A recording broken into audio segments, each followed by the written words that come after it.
News Tamil கழுகு. அந்த 4 பேருக்கும் எங்களுக்கும் எந்த சம்பந்தமும் இல்லைன்னு சபாநாயகருக்கு லெட்டர் கொடுத்திருக்காங்களா அதிமுகவினர்.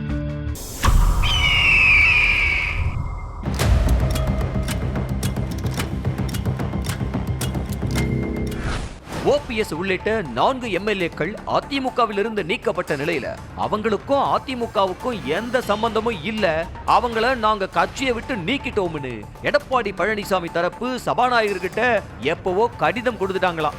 அந்த கடிதத்தின் மேல சபாநாயகர் தரப்பிலிருந்து இப்ப வரைக்கும் எந்த நடவடிக்கையும் எடுக்கலையாம்.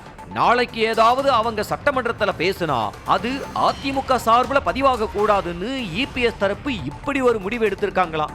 அதே மாதிரி இந்த எண்ணிக்கை மாறுறதுனால அதிமுகவுக்கு ராஜ்யசபா சீட்டு உட்பட எதிலையும் பாதிப்பு வராதுங்கிறதுனால சட்டமன்ற எண்ணிக்கை குறைஞ்சாலும் பரவாயில்லன்னு அப்பவே இந்த முடிவு எடுத்திருக்காங்க இபிஎஸ் தரப்பு.